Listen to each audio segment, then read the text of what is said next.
எத்தனையோ கேள்விகள், ஏதேதோ ஏக்கங்கள், சொல்லவும் முடியல, சொல்லி அழ யாரும் இல்ல.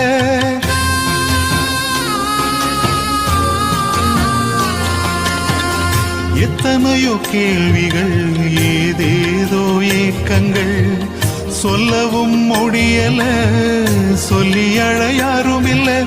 எப்படி சொல்வேன் எல்லாவற்றையும் நீர் மாற்றி நீர் நிம்மதி தந்து நித்தம் நடத்தி வாழ வைக்கின்றீர். எப்படி சொல்வேன் எல்லாவற்றையும் நீர் மாற்றி நீர் நிம்மதி தந்து நித்தம் நடத்தி வாழ வைக்கின்றீர். நீங்க மட்டும் இல்லைன்னா எங்கோ நான் சென்றிருப்பேன், எப்படியோ வாழ்ந்திருப்பேன், மண்ணுக்குள்ள போயிருப்பேன், மறந்தும் போய்